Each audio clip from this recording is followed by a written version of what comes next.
So as I was saying when sort of at the beginning, and I saw one of a colleague of mine, a friend of mine who lives in a little bit down the road in Efrat.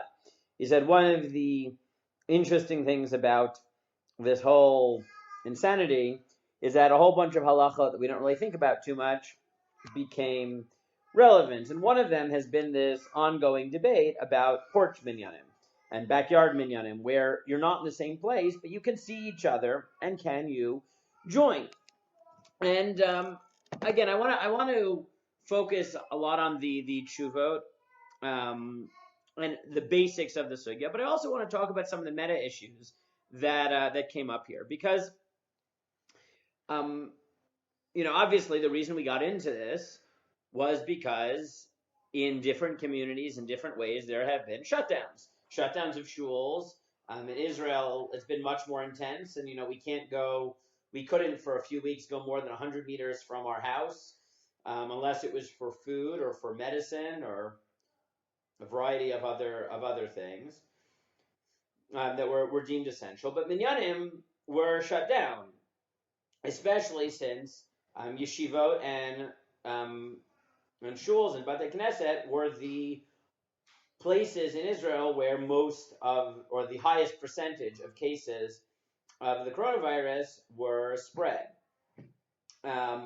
So at the beginning, let's take where I live for an example. At the beginning, Rabbi Riskin allowed street minyanim, and then once the shutdown got more intense, so we banned all minyanim for a few weeks, and then he, over the last day of Pesach, Rabbi Riskin sent out a letter that he decided that he was going to permit porch backyard minyanim. And because we're on a hill, it actually works not bad. If you think it works halachically, physically, it's not so bad. Like where I live, so, I'm on one part of the hill, and my backyard neighbors the street behind me is down on the mountain, right? So you can see quite far from various places. So you can see multiple layers in the mountain. You can see enough people. So there ended up being like this chorus of minyanim. We had one, the next building had one on each side. And the question became, is it okay? Now, as we'll see, it's clearly not something we do in general, but the question is it okay now? Now, there were a lot of other shadows that came up that I haven't seen anyone deal with, besides for the question of whether this works. So, for example, this was said in jest, and we just let it go. But to be fair, it was an interesting question that no one even brought up.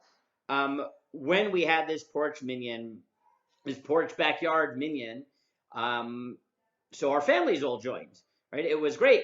It felt like other people existed, right? For several weeks, it felt like I didn't have, I knew that everyone was home and I didn't see anybody. I only saw people when I went to throw out the garbage and get rid of chametz and stuff like that. And then suddenly, at least, I knew that other people were alive because we had this minyan. But my whole family came out to the minyan. And at some point, someone in the minyan said, hey, we've all become the partnership minyanim of Dagan. Because every minyan was now, right?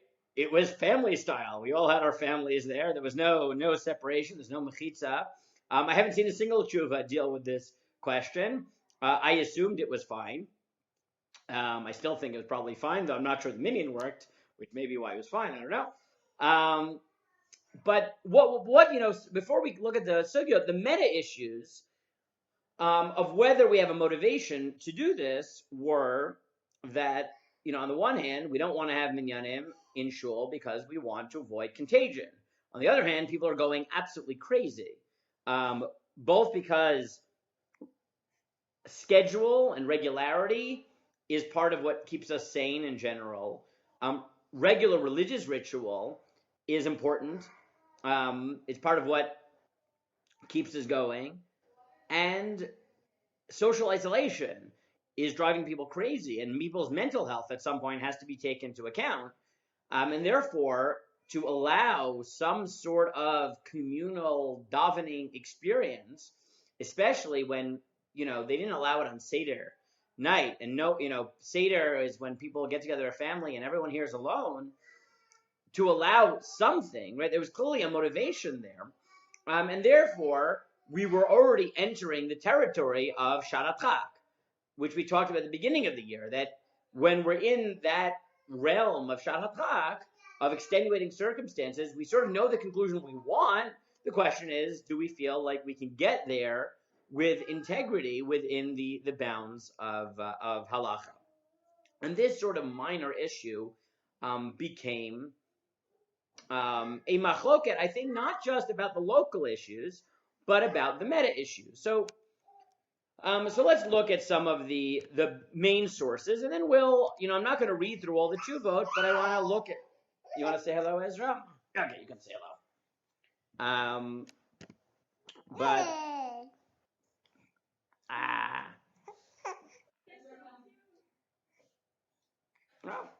you're saying hello.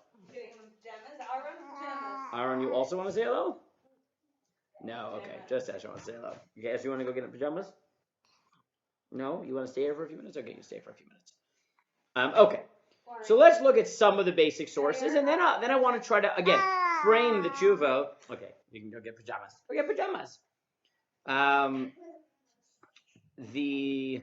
This is the perennial danger of Zoom shiurim is kids. There's like neo-Nazis Zoom bombing, and then there's people's kids climbing on top of them. These have been the two problems that people talk about while giving Zoom shiurim.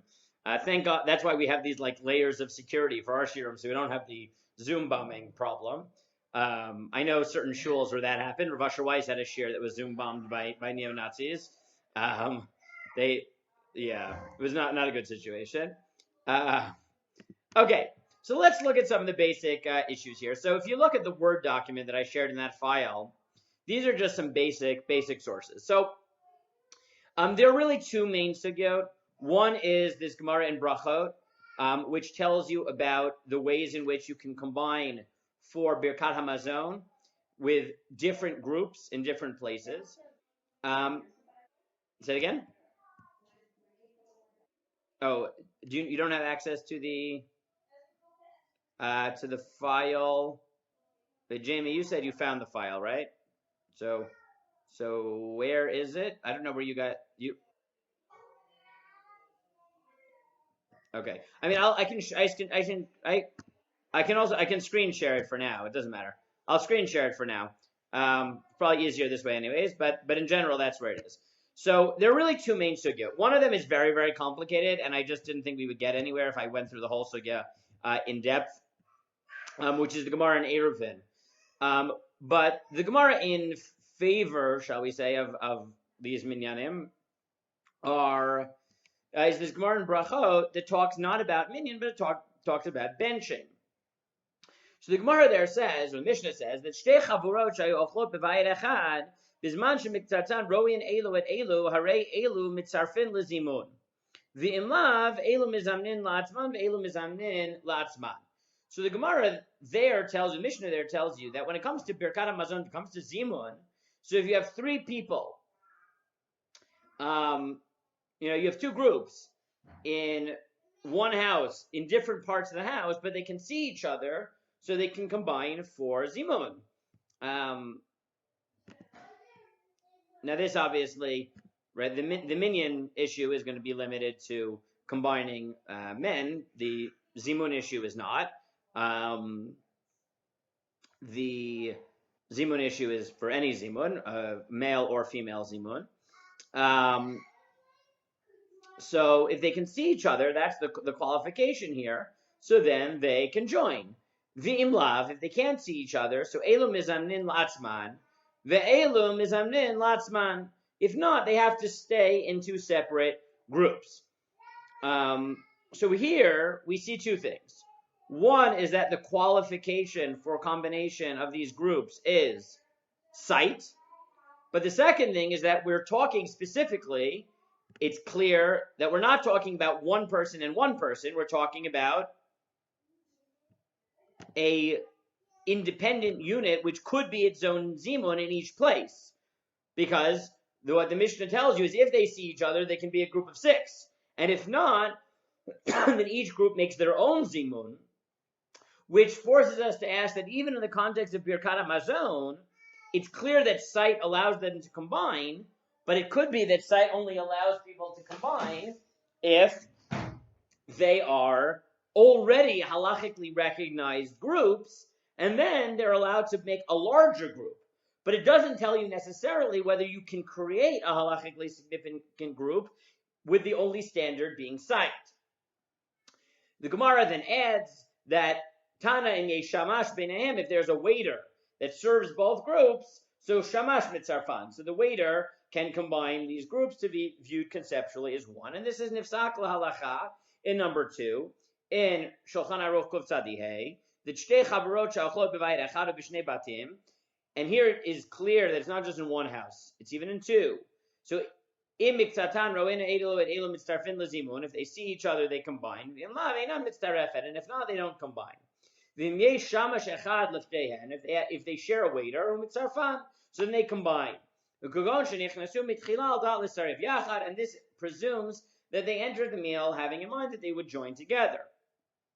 The Yesh Misha Omer, She'im Reshut Rabim, some say that if there's a public thoroughfare between the two houses, then even if they see each other, so then they cannot combine. Now, the Rashbash deals with the question of whether this works for a minyan, and he's going to develop some of the issues from the sugya in Eruvin. The sugya in Eruvin, like I said, is very complicated. There, it makes it clear that people have to be in the same place, and talks about all types of different sort of configurations that you can have that would make a minyan problematic. Let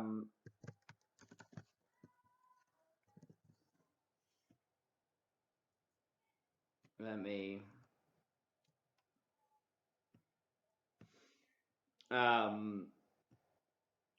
Okay. Now let's look at the Rashbash. So the Rashbash was asked, he said, Pamim shatzibor ba'im leveit HaKnesset ve'enam mashlim la'asara uve'ezra beit HaKnesset yesh k'sat b'nei adam v'amar lechem oreh echad l'chilon shotam shebeit HaKnesset ro'im et elu shebazara mashlimin la'asara. The Rashbash says that there are people who come to shul, and sometimes you'll have some people in the main shul and some are in the Azara. They're on a different floor, they're in the Azara, whatever it is. Can they combine on the basis of sight? And the posek that they were talking to said yes. So they asked the Rashbash, is this right? And he says, Nireh Shem Moreba Zeh Samach Lotash Shaninu B'Perek Shlosha She'achlu. He said it must be that he based himself on benching, on Birkat HaMazon. Skipping to the next paragraph, what I have highlighted now, and he says, the Yeshef Reish. But there's a difference. Should say Ruv Shet Tfilah Sha'altem Alav, Hu Sha'atem Rotzim Lahashlim Minyan Asara Botem Shebachutz. B'Tzeruv Birkat HaMazon, and Iskar Mishnah, Hu Shebechol Makom, Yesh Kedei HaTzorech, Ela Sherotzim Liftorat Man Birkat HaChad Mechavurot. V'zet Tzeruv Kol Dusagi, Mashenke B'Tzeruv Shel Tfilah Sha'anut Shrichim Asara B'Makom Echad V'Leka. He said, I gotta explain something to you. He said there's a problem. Birkat HaMazon, the Gemara says you can combine when each of them is already a halachically recognized zimun. So then, if each of them independently has a halachic status of a zimun, so great, you can combine. But to create a group, you need to be in the same place. You can't create a group simply by sight. Sight allows you to link to pre-existing halachically extant and recognized groups. It doesn't allow you to create a group. Whenever you need a halachically significant group, they need to exist in the same place. And he says, what's the proof? Because it said Shnei Chavrot, right? It said that two groups can join. And then if you skip down, he says, V'hinei, Yesh Birkat HaMazon Zimun Bazeh, Mashen Ken B'Tfilah, Shere B'Tfilah, Kol Sheyesh B'Bein HaKnesset Yud, Kol Omdim B'Chutz, Afilu Ein Sham 10, Yotzim Yedei Chovat Kaddish U'Kedusha V'Chol Davar She'B'Kedusha, V'Avu B'Isha Ein Mitzatan Ro and Elu and Elu. He says when it comes to a minyan, you need 10 in shul. But once you have 10 in shul, so then people can join and answer Kaddish and Kedusha if they're standing outside the shul, even if they don't see each other. So this has nothing to do with it. Meaning, when it comes to Birkat HaMazon, you need 2 separate units, and then they can be joined by sight. By minyan, so first of all, neither by Birkat HaMazon nor by minyan can you create a group on the basis of sight alone. And the second point is that minyan actually has a kula, has a leniency. Once you've created the group, so then anybody can join simply by hearing. They don't even have to see it. But to create the group, you can't create a group based on sight alone. And he proves it from the Sugan Ketzad. Solin min agaf alachutz kilachutz, min agaf filifnim kilifnim, va'agaf ratzalom barapetach, va'amar rav ala b'gemara v'chein l'tfilah. And he said, what is this talking about? So this is why I said I didn't want to get too much into this, but because it's very, very complicated. But the Gemara in Eruvin has this this question in the context of Eruv Chatzerot, of combining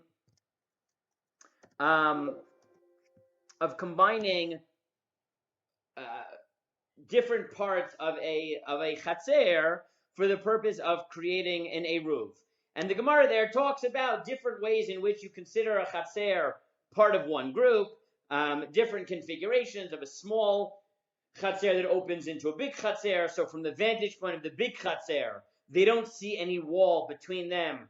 They don't see a wall from them to the small chatzer because they just see straight in. From the vantage point of the small one, they see the sides of the wall of the big one, or vice versa. I have to look at a picture. And then at the end of this complicated case, the Gemara had said, and the same thing is true of tefillah. So you see that there they can all see each other, right? The presumption there is that they can see each other. The only question is whether they combine. And the simple implication of the Gemara there is that if they're not in the same place, even if they can see each other, they cannot combine.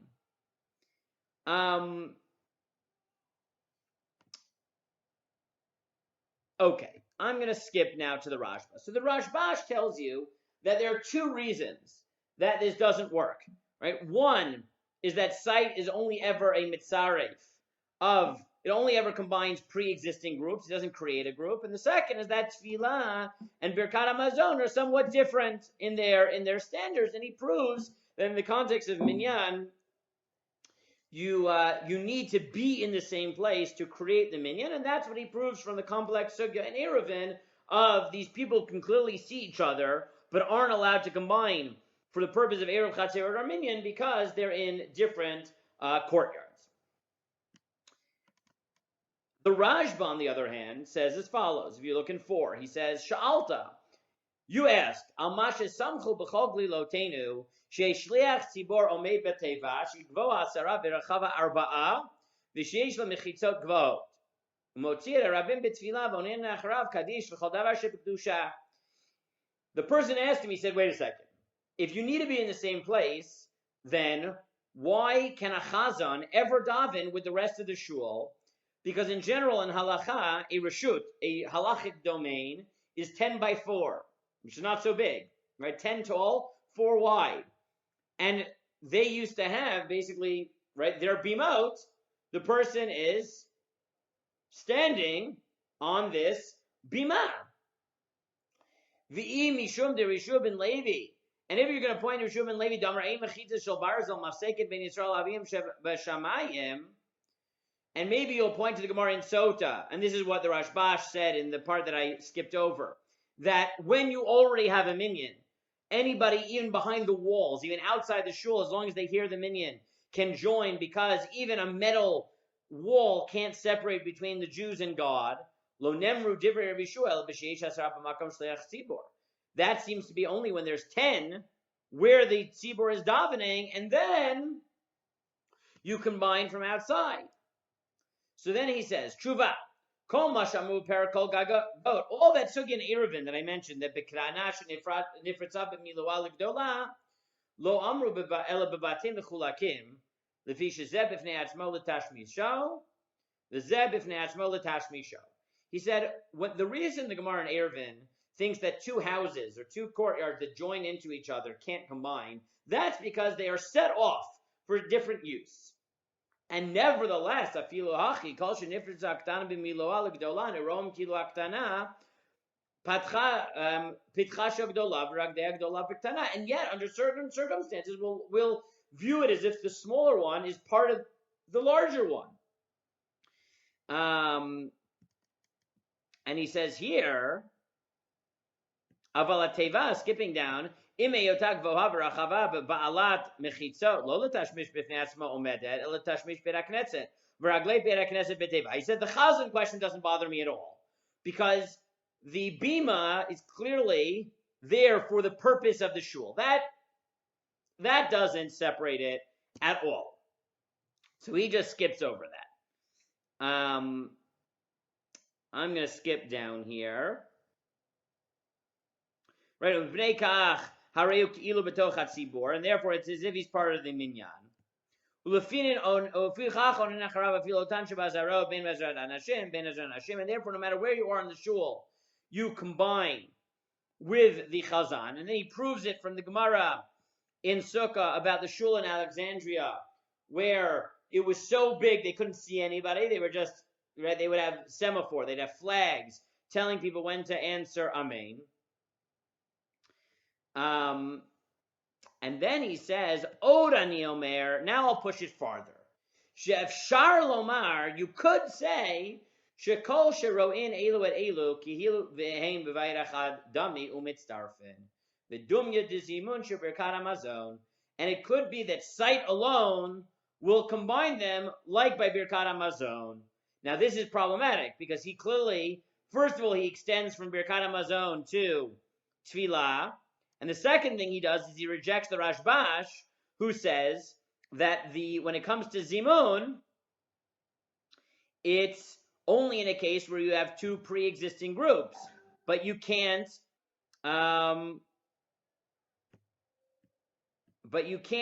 create a group unless people are together. But in the end of the day, what you have is the Rashbash, who says in no uncertain terms that sight alone cannot create minyanim, and therefore porch minyanim don't work. And the Rashba, who seems to say they will. So, okay, I think I saw a chat. Let me open this up. Yeah, 1 second. I'll stop the share for a second. It's just easier for me. Yeah. Jamie, yeah. You have to unmute yourself there, yeah.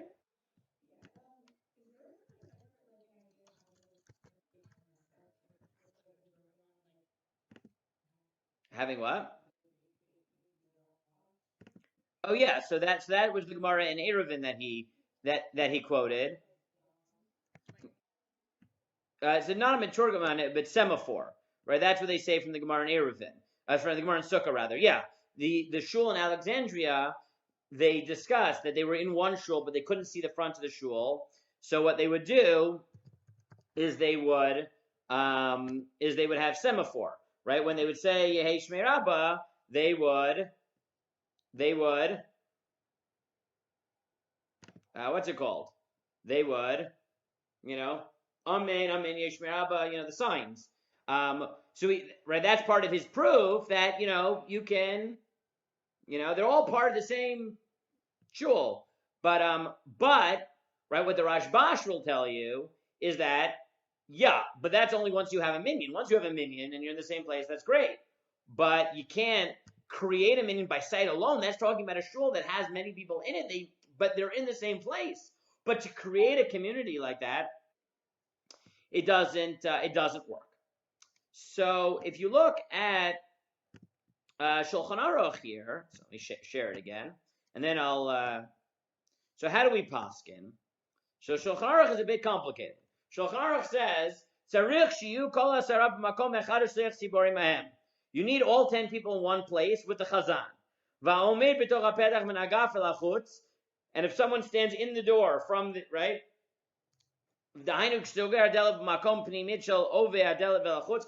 he stands in the door, like in the doorway, such that when you would close the door, he'd be on the outside, right? Because if you have a big doorway, so part of it is on the in, parts on the out, he's outside. So if you just look at Sif Yud Gimel, Shulchan Aruch says, in no uncertain terms, how do we paskin? Like the Rashbash, right? And really, if you look in the Beit Yosef, it's not the Rashbash, it's the Mari Abua, based on these types of shitas, but I wanted to simplify it. That's Sif Yud Gimel, Rashbash.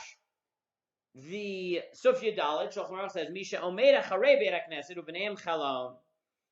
If you stand behind a shul and there's a window, afilu gavoa kama komod, even many floors, afilu ein arachav arba, even if it's not 4 wide, umareh lahem panav misham, mitzaref imahem asara. He joins to 10. Now, what does that sound like? At first glance, it sounds like the Rashba, right? Though it's not 100% clear, because he says he joins 10. Now, what does that mean? Does that mean he can make up the 10, which is what it sounds like? Or does it mean maybe he could join to the minyan, but he doesn't make up the minyan? Not clear, right? Not clear. You could read it both ways. And then in Tedvav, he says, in Miksatan b'fnim, Miksatan b'chutz, if some are in, some are outside, Ushliach Tzibor tocha petach, and the Shliach Tzibor is in the middle, hu mitzarfan, then he joins them, which is something like learning it from Megillah, right? It's like the Shamash, that the Shamash can join them. So is he paskin like the Rashba? Is he not? Not clear. So if you look at the Be'er Halacha, he says, "Dad michulisha Rashba davadam dalach mahaning beron elo et elo shenifnu betchila lekach mishum gzevu yachad, etc." Right. This is in the context of benching, and then he says, let's get to the key line.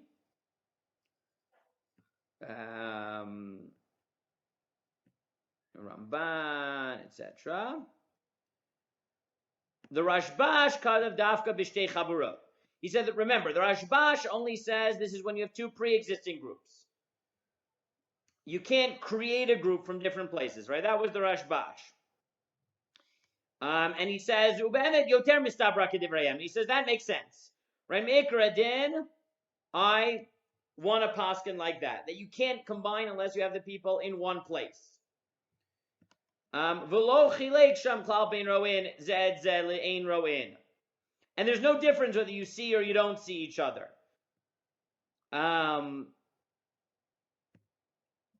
So the Rashbash, he notes, says that it doesn't work. But that was in Hilchot benching. But in Hilchot Tfilah, he writes, V'im roin elu et elu, yochlu litzaref afil omdim legamre lachutz, dumya demashe ekil mechaber, l'chatchila yoter tov lahachmir, bazeh shichaznu lifnim, dekula zumani roin elu et elu, l'inyan seru, kamalikan baramazon. Novem, mitzuvin Rashba, v'lo kotav shem zerak b'derech efshar.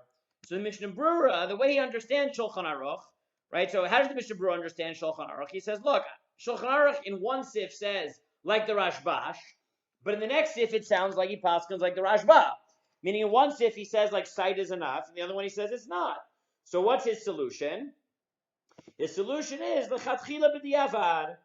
Ideally, we're machmir like the Rashbash, but b'diavad, if you have no choice, so we rely on the Rashba, but we really try to avoid it because the Rashba himself says that it's only possible. It's efshar. Now it's weird because in benching, in Hilchos Kuf Tzadihei, the Mishnah Berurah seems to reject it entirely. In Nun Hey, he says, I don't love it, but I'm willing to be okay with it. But these are basically the 2 models. So with these 2 models in mind, so now let me throw it to you. What would you do? Right, you're faced with a situation we have right now. How do you paskin? What do? Do you allow porch, backyard, minyanim? I'll give you 2 questions, okay? Because both of these have been real shilas recently. One, when there's total lockdown, you can't have any minyan. You can't be out of the house. the only possible way to have minyan is through porches and backyards, do you allow it? Question 1. Question 2 is, what if you're allowed to have a street minyan, which is clearly preferable, but you know that not everybody is going to keep 2 meters apart, wear a mask, etc. Even when there's another option, do you endorse the porch minyan, even though it's clearly more problematic, right? Even if you thought that you could use the porch minyan when there was no other option, do you still endorse that option when there's another option which is borderline, right? What do you think? Right? What are your... Okay, so Abigail says you never allow it. Never allow it. Why not? Unmute yourself because I can't hear you.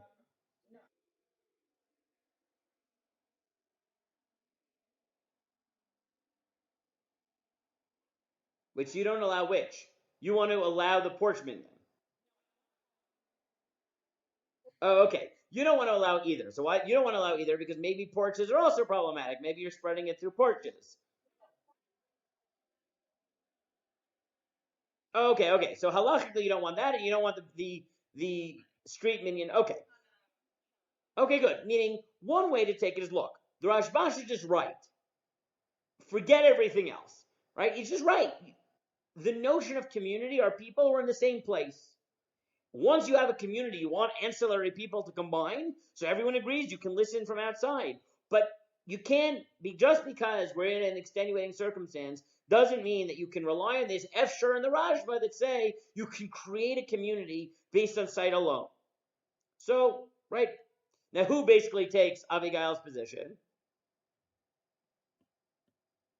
So there's, of the poskim I gave you, I know this one you read. You're channeling at least one position you read. So who did you read of the secondary sources? What? Right, Rav Shechter. This is basically Rav Shechter. Okay, it's also Rav Yitzchak Yosef. But let's look at Rav Shechter for a second, because I want you to pay attention not just to his halachic argument, but I want to pay attention to some of his meta claims here as well. So let's pull this up. Let's start with his. We'll start with his English summary of it, even though the Hebrew is a bit more detailed. But let's look at the English summary and see what we can get from that first. So he says, 10 men that are standing on different porches cannot be joined together in order to constitute a minyan, even though they can all see each other. In order to constitute a minyan for a Durham Kedusha like Kaddish and Kedusha, the 10 men must all be standing in the same room. It should be noted that in smaller spaces such as the Shiva house, care should be taken to make sure the 10 men are davening together in the same room. Right? He says, right, this is a general problem. If less than 10 are davening in one room and less than 10 in an adjacent room, even though they can clearly see one another, this would not constitute a minyan. In order to create a minyan, there must be 10 participants davening in the same room. It should certainly be discouraged for people to make a minyan outside on the lawn, even if they maintain the minimum distance recommended by the health department. One should not place himself even into a situation of doubtful sakana in order to daven with a minyan. So, Avigail is basically channeling Rav Shechter, right? He says, now you can see that in the Hebrew one, he basically goes through the analysis we did, which is that the Rashba has a suffix. Then he notes here, right, that the Mishnah Brura notes that it's a machloket Rashba and the Rashba. And he just says, right, it just doesn't work. Now, so first of all, he assumes that the Rashba is basically out of the equation entirely. And he even says at some point that, yes, there seems to be a contradiction in Mishnah Brura, and the Mishnah Brura's son said that different parts of Mishnah Brura were written by different people, and therefore it could just be that it was written by different people, and therefore you can't rely on the Efshar in one place in the Mishnah Brura, which is based on an Efshar in the Rashba. It's out entirely. And you can't have street minyanim, even if it's legal, because don't place yourself in Safek Sakana. Now, which meta concern does he take into account? He takes into the meta concern of health, right? He doesn't like porch minyanim, and even though he knows that the cost is that there'll be no minyan, because his overarching meta concern of health prevents any other type of minyan whatsoever, he thinks that this shita is so michutz lamachaneh, it doesn't exist at all. So he rejects it entirely. He just says, forget it. Okay? Now, Rav Yitzchak Yosef also rejects it, but he's the chief, Sephardi chief rabbi, okay? But I want to show you that some of his rhetoric is different, meaning he rejects it, but for a different reason. Okay, so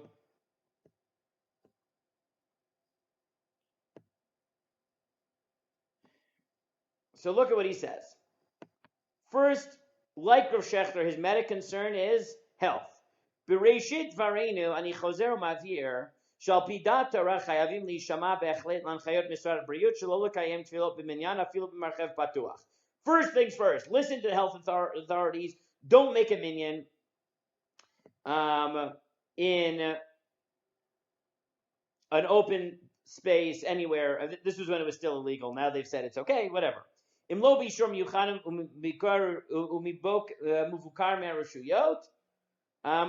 the government says it's okay. Now, by the way, there was one place that throughout all the craziness, there was a legal minyan. Do you know where it was? Can you think of the one legal place where there was a minyan through the whole craziness? It was in the coronavirus unit, where everyone was already sick in the hospital, right? So they allowed a minyan. Right there, they allowed a minyan because what are you going to do at this point? It doesn't matter, right? They allowed a minyan at that point. So apparently, I don't know. It probably wasn't in the people who were really sick, but in some of the coronavirus units or these hotels where people were actually sick and in mild conditions, so they allowed it because whatever, what's done is done. Did they have a mechitza? I don't know. I didn't even know that, but it's later in this tshuva. 7:15. Okay, fine. Okay. So now he says, so that's point one, right? So again, now I always think, right? I think I've mentioned this before, but my argument always is that a tshuva is politics in the highest sense of the word, in the Aristotelian sense of politics. Meaning, the point of a tshuva isn't just to paskin, and that's what I want you to notice here. It's also to persuade. It's to help people do the right thing. It's to help people feel comfortable with halacha and Torah, and therefore rhetoric is important. So you'll see that he continues. He says, "V'yesh lekabel bazeh din shamayim b'hava." Accept this decree of heaven with love, umitoch tzar, with pain. Right? Meaning, he wants you, right? What is he worried about? He's worried about that if he's machmir on minyan, right? He wants to make it clear that what? Right? What is his goal coming out of this? He's going to say it's asur to have a minyan. But you want to make it clear that why is it asur to have a minyan? Because as the saying goes, I'm not mekil, I'm not lenient on davening, I'm machmir on pikuach nefesh. Right? But you got to make that clear because otherwise people will say, oh, of course you don't care about, you're telling us to stay home. You don't care enough about minyan. You say, no, I do. So I want you to accept it with pain, right? Meaning I want you to realize that I'm not happy I have to make this decision, right? Because he wants to, on the one hand, emphasize the importance of health, but he doesn't, right? Like I saw a meme, right? That after they were basically telling everyone, try to daven when you're davening by yourself at the same time as shul, etc. So I saw a few memes, right? One person was that, right?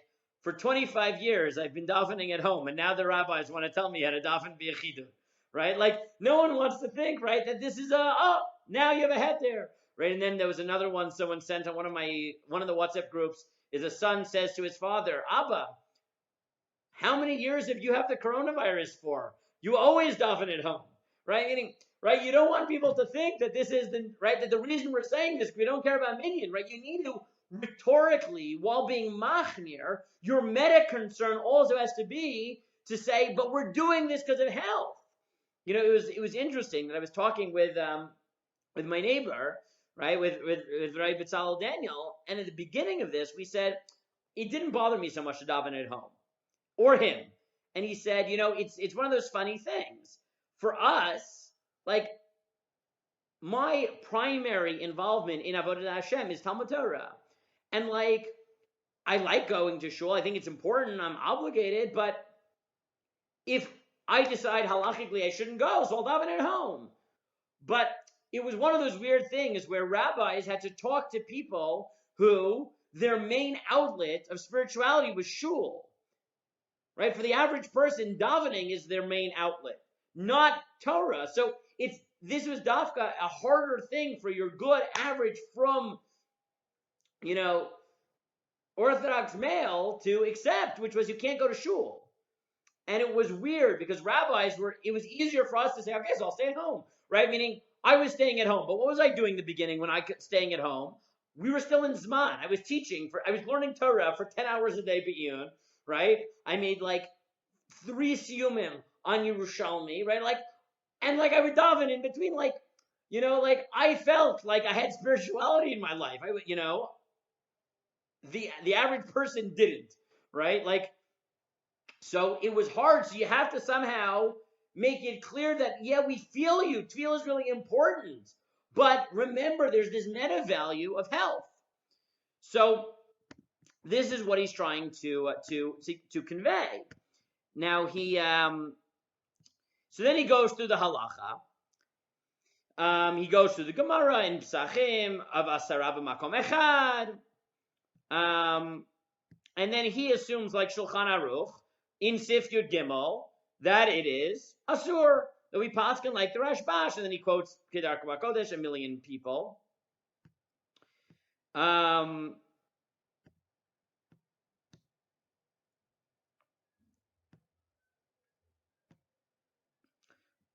he notes, so he takes it as an obvious that the Shulchan Aruch's actual position is that it's Asur. But he says what? He says it's true that the Mishnah Brura in one place says that maybe B'Sharat Chak it's mutter. So what does he know? He says, he has a few other concerns. Rabbi Benny Blau has pointed out in his dissertation on Rabbi Ovadia, Rav Yitzchak Yosef's father, that one of the ultimate goals of Rabbi Ovadia was to bring back the centrality of Maran, of the Pesach of Yosef Karo, of the Shulchan Aruch for Sfardim. So one of his big claims is that if you decide that Shulchan Aruch paskins like something, then you can never rely on the opposite position at all. So that's what he says here. Shuladat Marana Pisharat Chak Shekazo in Lusmoch al Svarazo.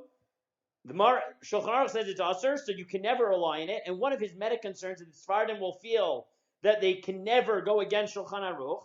Umimeilan Ana B'tidan Havi Leisvek Sveket Neged Maran Lehedya Shepavzik B'Shneim Yachad Lachmir, and therefore you can't go against it. And then he goes farther because one of his meta concerns is that Sfardim will lose their identity to Ashkenazim. And even in this craziness, he's thinking about it. So what does he say? So what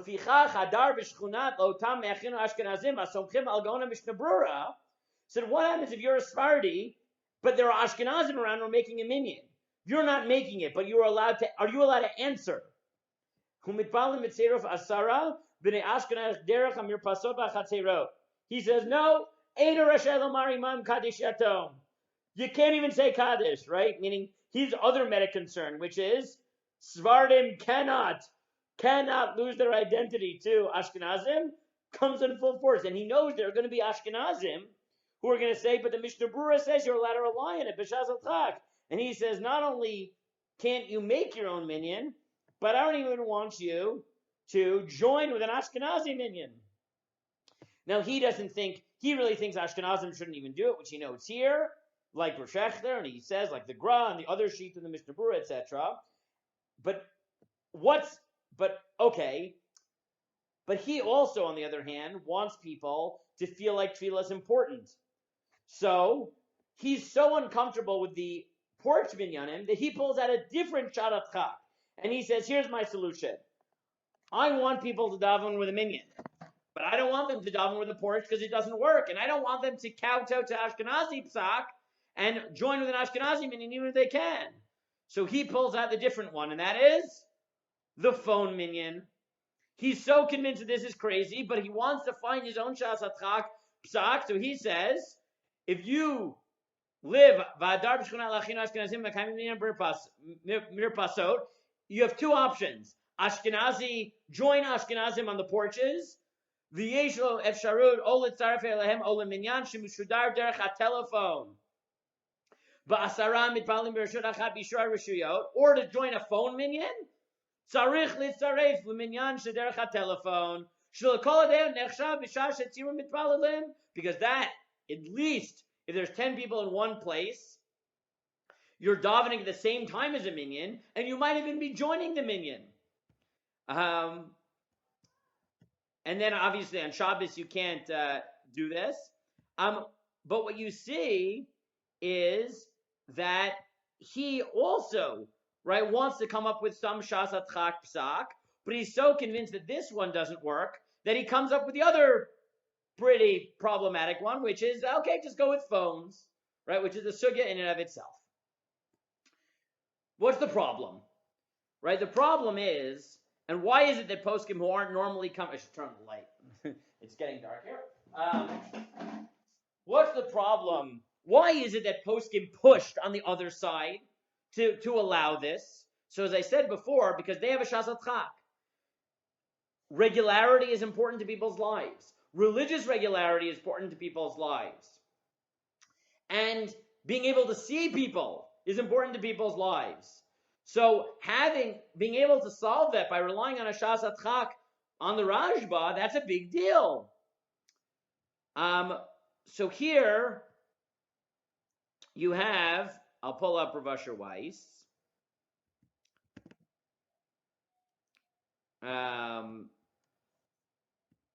This is part of a fascinating, in general, 100-page document that they shared of all of Rav Asher Weiss's tshuvot on the corona issues. So here, first he goes to the sugya. Now, first he makes quite a wild chiddush in the Rashba. Right, the Rashba had said maybe this works. Right, efshar. He reads efshar not as maybe, but as you can say, like positively, which is a very strange chidush. So here he says, right, this is what he says. Od ani omar she'efshar lomar. Im kavanato b'derech safek o shema kavanato da'omer ani she'efshar lomar kach. He says he doesn't think it might be true. It's I think you can say la halacha, and then he quotes Rishon and he thinks that he says this is true. And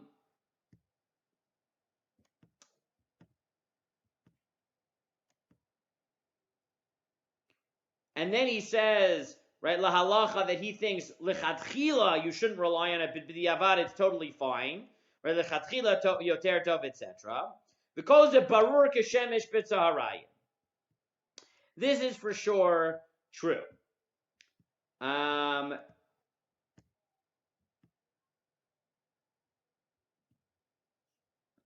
Right, now he thinks that it works even, right, mekradin. Okay. 1 second.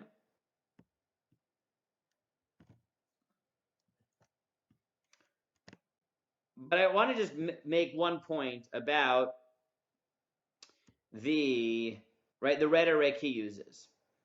1 second. Let me just find it.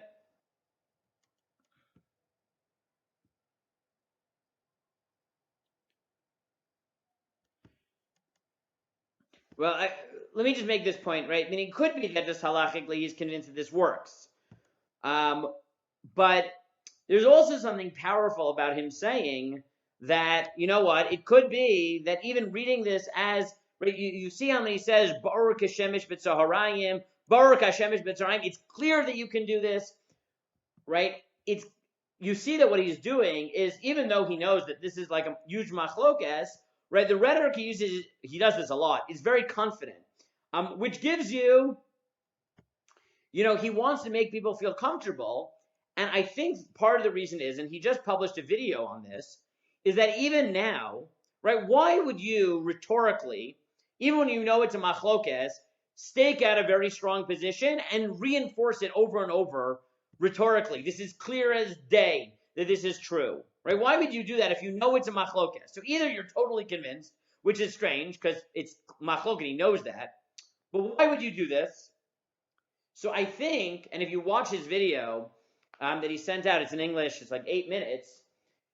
I think part of the reason is, you'll see in the video what he says is that even though the government has allowed us to daven on the streets again, he said we should stay at home and daven on the porch. Why? And here's his meta argument. We don't keep the dictates of the government just because the government said it. We do it because the Torah tells us to be healthy. And therefore, just because you're allowed to daven in the street doesn't mean you should. But if you want to keep that, right, it's one thing to say you're not allowed to have a minyan at all. Fine.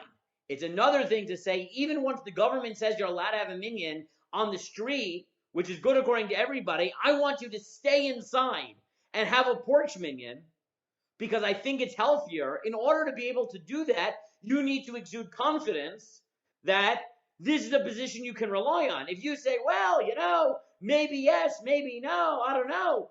So maybe people will say, okay, I'll do it when I have no other choice. Or they're not going to do it when you have another choice. They're going to say, okay, I'm allowed to go outside. But if you want to convince people to stay inside as long as possible, regardless of what the government says, because you want to be uber machmir on pikuach nefesh, you need to exude confidence that the porch minyanim are legitimate to keep people there longer than the government might be able to.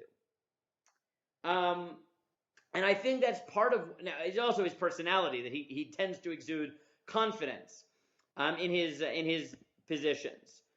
I was sent this by a neighbor of mine that from his brother Rav Eitan Kupietsky, who also was Mekel. One second. Let me pull it up for a second.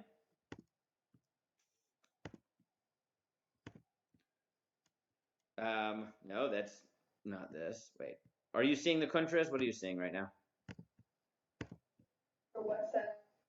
No, that's not what I need. I had to send in your, what's it called? I had to send in the picture of you are here. To okay, you see the contrast now? By Eitan Kupietsky, is that what you see now? Yeah? Okay. So now he halachically, right, he notes this tension in Shulchan Aruch, right, that in one sif it says it's mutter, in one sif it says he's not. He says that it means that lechatchila you shouldn't be diavad, you should. But here's what I want to point out, his rhetoric. His rhetoric is very clear. He says, Lachein minyan didan, she'ekev magevad corona, because of the corona, that Hashem yimna megafem nachlateinu, or God should keep us safe, etc. Since we can't do it, so you can rely on the kula. But then he says, well, how does he convince people they should do it?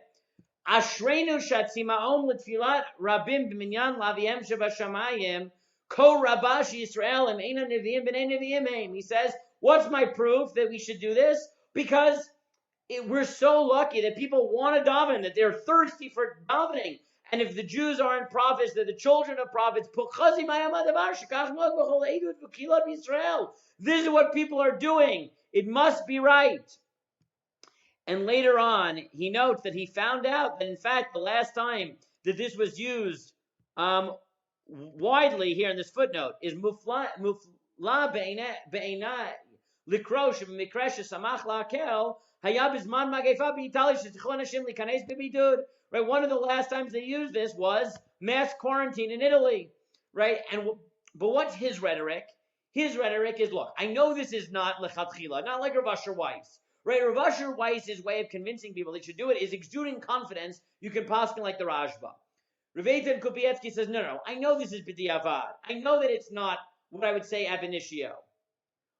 What's the rhetoric he uses to convince people that it's okay? Two things.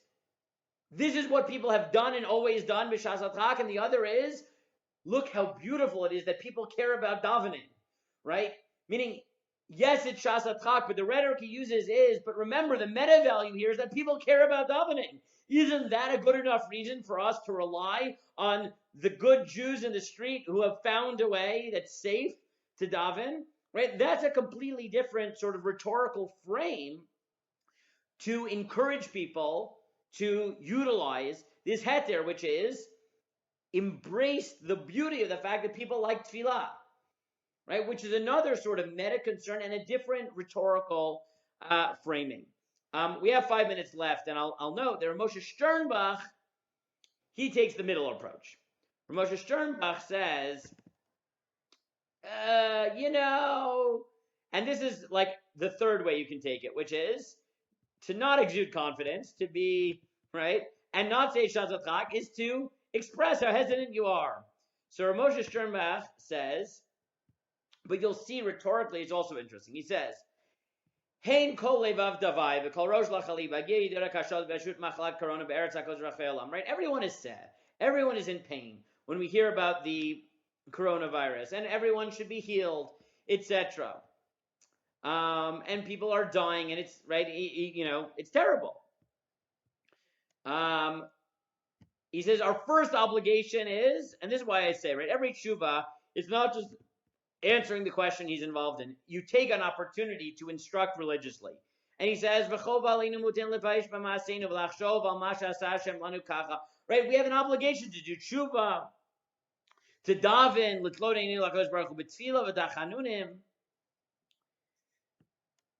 that's his first point. Now his second is, don't go to shul. Right? People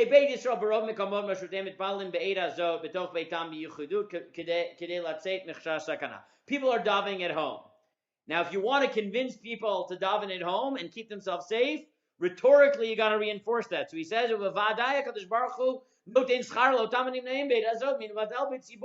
God will reward you for not going to shul, as if you did.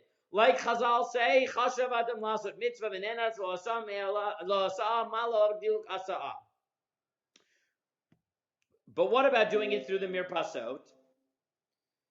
So he says it's based on the Rashba, but he says the Rashba himself says it's Efshar. And it's a problem because even according to the Rashba, maybe it doesn't work if there's a Rishut Harabim in the middle, etc.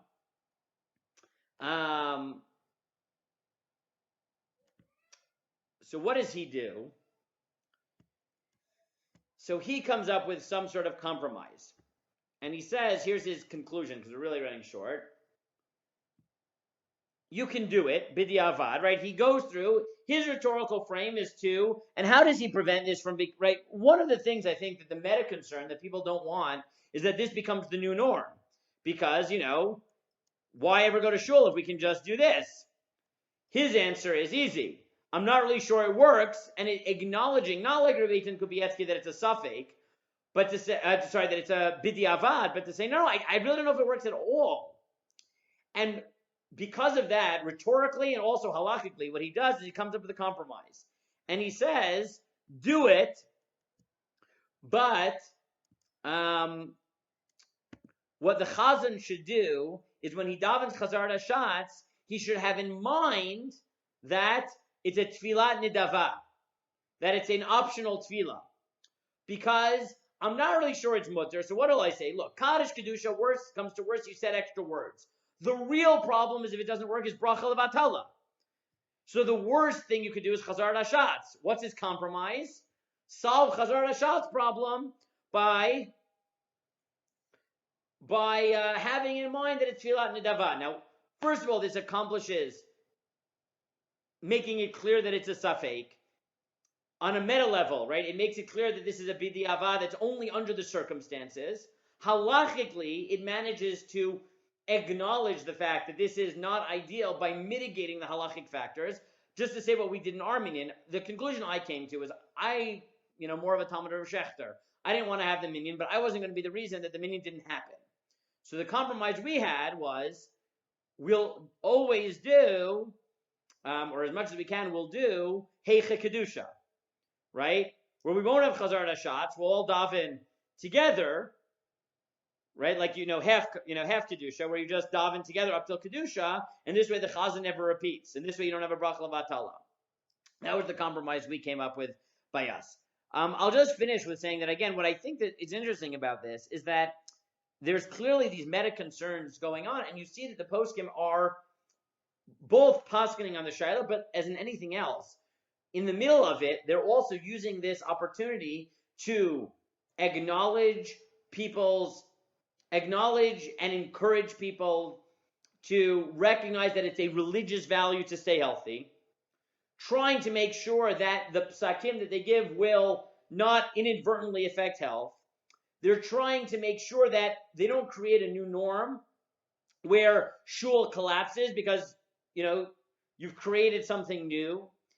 They want to encourage people, give people, a little bit of chizuk that they need. And you see how this shaila becomes their opportunity to reflect their positions about health and halacha and give people spiritual guidance and strengthen them in davening and all types of things in the middle. And this is, as we've talked about throughout the year, that's how all of psak works, right? Psak is complicated by these extenuating circumstances and by the rhetoric that you need to incorporate to make sure that you give a holistic view and a full halachic perspective and a full religious view. Okay, like I said, the real reason I wanted to go through this was because I'd been debating it over Chag when we decided whether to have our own porch minyan. So I figured I would at least share it with you and go through some of the halachic issues and the meta issues. We'll see what we do next week. I'm not 100% sure yet, but it's good to see you guys again. Keep sane in whatever country.